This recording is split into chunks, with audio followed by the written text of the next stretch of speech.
to talk about some of the more contentious and difficult issues around the whole kind of Me Too and modern contemporary feminism on the left issues. So pleased to be talking to Jess about this. I'm sure Jess is so pleased to be talking to me about this. But genuinely very grateful to you for actually wading in. So to kick us off, if you like, I'm just going to fire some questions.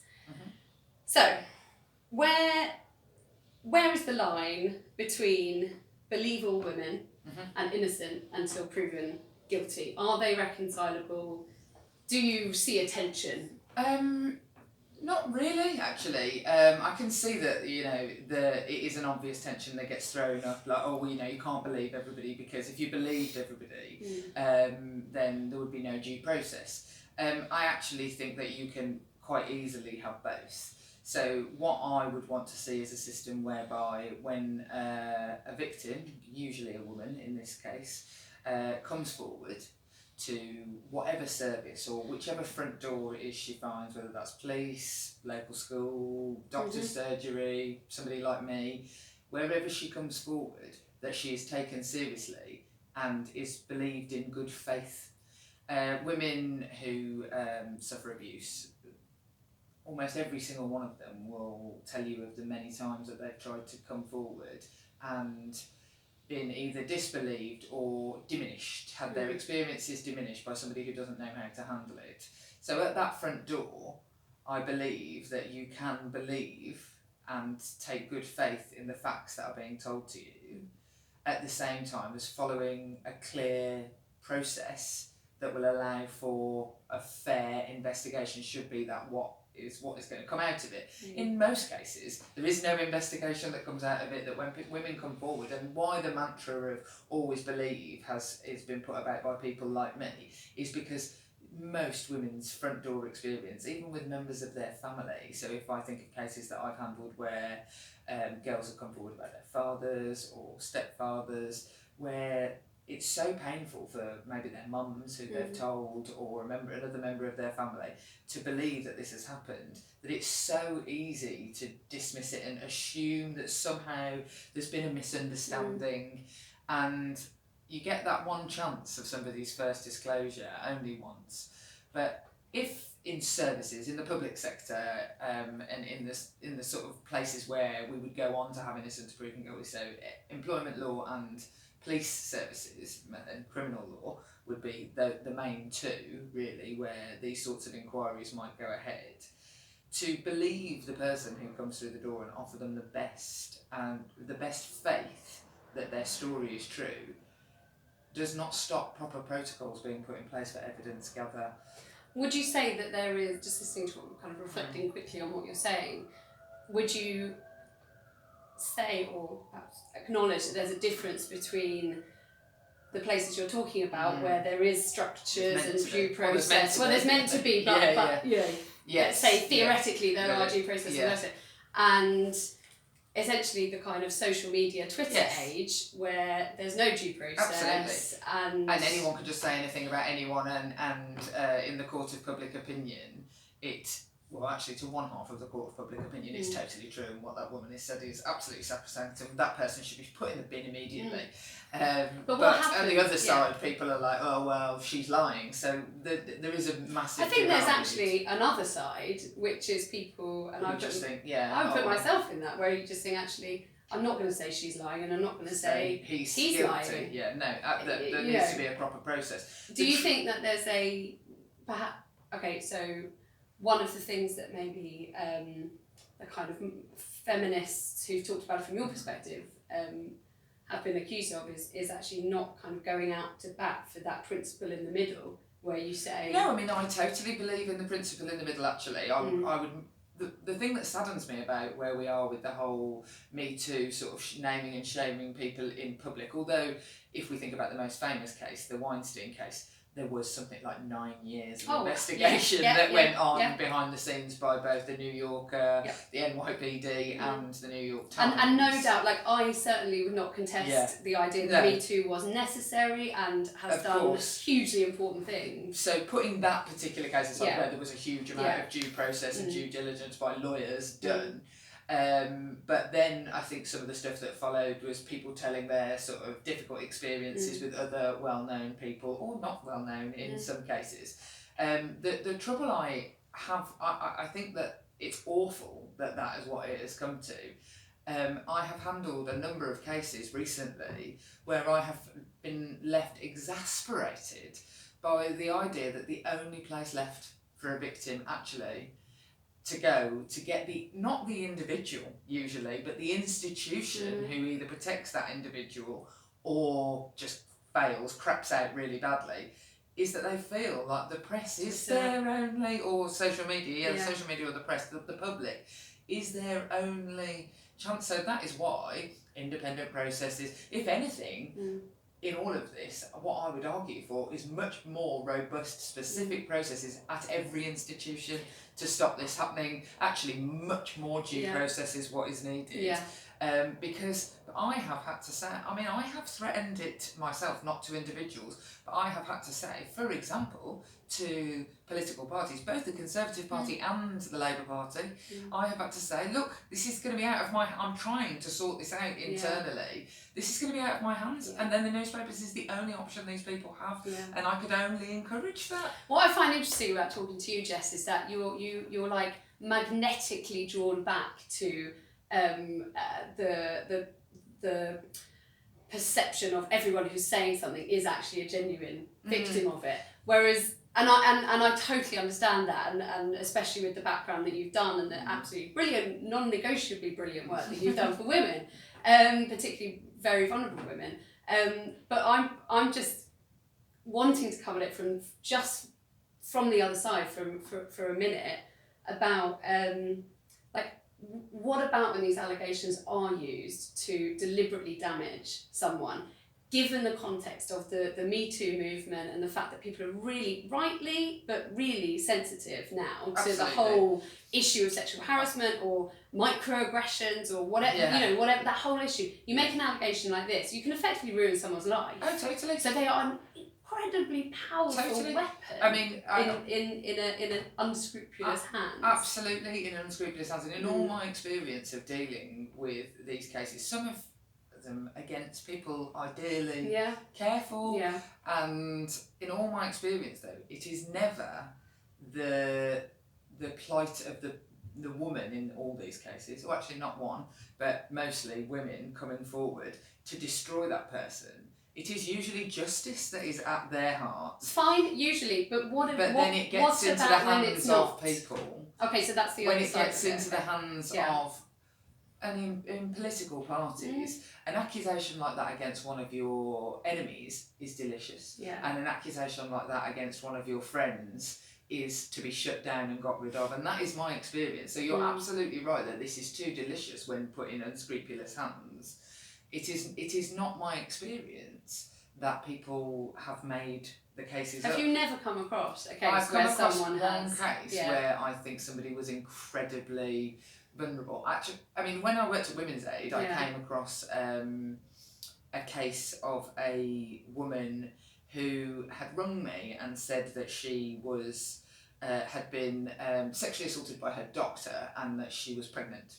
And I said, okay, I want you to come in and see me. And I made an appointment for her to meet one of the sexual violence advisors. And when this woman turned up, she was long over the age where a woman could have a baby. So the story cannot have been true. Yeah.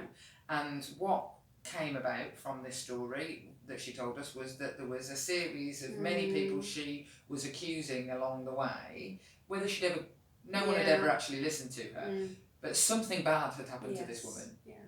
And I've seen that sort of dissociative disorder in rape victims, especially people who've been abused as children. I have seen how that can present as I wouldn't call it malicious accusations, but wrongful accusations. So I have seen that. And I've seen another case of an accusation which again, I think just came from a place of total vulnerability on the part of the person.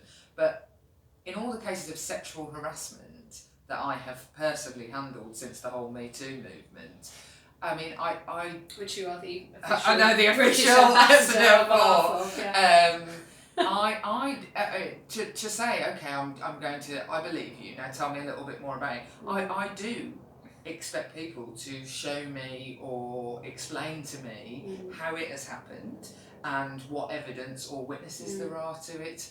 And in most of the cases that, in fact all of the cases I have handled, usually what I say to people is you can take this forward if you have a witness or a paper trail. And in lots of these cases there's quite a lot of harassment via text message.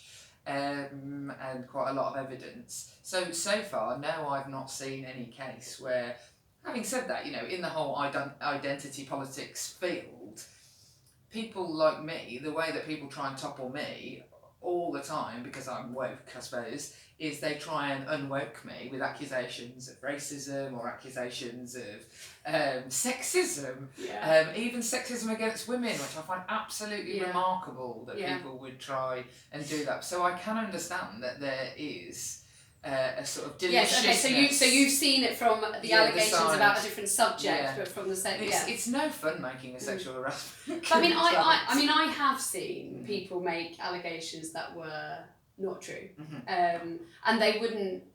You know, the cases you're describing, I think actually you should take a very, very sensitive approach. You know, I've worked in welfare rights for the whole time I've been working. You take a very sensitive approach to people who obviously have a vulnerability that is causing them to make certain allegations of harassment. That is a different thing from the empowered people who are involved in politics, who, you know, maybe they're an activist or whatever, who are kind of deliberately trying to tarnish someone, or the point that actually you've just made really brilliantly, and I hadn't thought about, when they are picked up by where a legitimate, genuine complaint, who just wants to see justice done, or even just wanted to make a point about how we need to change a culture or something. Oh, totally. You know? I mean, I've handled cases within Parliament where the victim didn't want the person suspended, didn't want, just wanted a systems change, wanted that if somebody was working here, a young woman was working here, and they had a problem with their boss, that there would now be somewhere for them to go, and that's all they wanted. But because this particular person was part of a particular group within a particular party, that is too delicious for those who are in opposing wings, and actions were taken against the will of the victim and inconsistently. And so and this is where you get into things being public. And it totally discredits the initial complainant. Most women who come forward actually about domestic abuse or sexual violence, most don't go forward with official complaints either at work or in the criminal courts. And what you'll hear again and again from women who want to come forward, quite a lot, I've had quite a lot of university professor ones, is that people are like, well, I know his children and I know his wife, and actually I just want something to be done. You just sort of want to say, Joe Biden, maybe just stop quite so much. Exactly. You know, actually, it's just, be a bit more self-aware about that sort of thing. I just want a shot across their bows. I just want them to know that if another complaint is made, something will be done about it. So that is the vast majority of people. Where you've got employers now who are trying to grapple with this. So something I read in the newspaper last week was about employers thinking about saying to people, right, no physical contact at work, so don't shake hands, don't that's hug. totally ridiculous. I think that's totally ridiculous. Although I can... Because it feels like we're going down a route of this, one of the things that's kind of thrown at the Me Too movement, and I kind of feel it myself, is that we're sort of moving into a more puritanical age where actually normal human relations and having a hug or whatever, it's just people are really stressed about it, particularly men, because they're like, well, hang on a minute, do I compliment on a jacket, or whatever? I mean, I think that is really... But if someone did, say if I said to you, I really like your top, Jess, and I was a man or whatever, and you said, and you were like, I really felt objectified there, then actually, in today's climate, that's a legitimate point that could be made that I was just objectifying the movement has to move on to being about giving people the language. One of the best examples I've seen since the Me Too movement happened was at the Royal Court Theatre. Obviously, quite a lot of this is focused around the media and actors and actresses. And the Royal Court Theatre, one of the things that they did in response to the idea of, like, you know, the director inviting the new young AD back and saying, why don't we go over these notes in my pub? It's actually giving people the language to de-escalate these things. Is the idea that you it's fine for you to say no to that. But it's also fine for you to say yes to that. Of course, if you're an adult, you're an adult and there is no power imbalance that you feel you pressured. But there's always going to be, I mean, we're never going to have a situation where there's not a power imbalance. There's a power imbalance between you and me. You're an MP. I'm a candidate for the Change UK party. But, like, it's, you know, there is a power imbalance between us. So, but if I were to try and exploit that for sexual gain on my part, and to use it, I mean, I'm not sure I've got any power over you to make you come and do whatever I want. But if you're hoping to get a job, or you're seeking election, or you're basically, this person can offer you something. That is different, and you might not feel that you have the language. I mean, I'm terribly brash and upfront, but sometimes out of politeness, I will just go along with things. Because culturally, that's a class thing, it's a woman thing. Culturally, you just go, yeah, well, all right, then I'll do that. Okay, I'll give you 5 minutes, sort of thing. And it's about teaching people to have the language to say, oh no, I will go over that with you, but can we do it tomorrow in work hours? And also, I suppose, and that's perfectly acceptable. The other side of that is actually making, you know, the people who have the power aware that actually they might not even be thinking about it. They might not even the classic is Monica Lewinsky and Bill Clinton. Yeah, you know, they were consenting adults. Absolutely. Yeah. But yeah, he was President of America and she was an intern, and really terrible. Even if it was the greatest love that had ever been known, that was not. That he shouldn't have done it. He absolutely bloody shouldn't have done it. It was a total...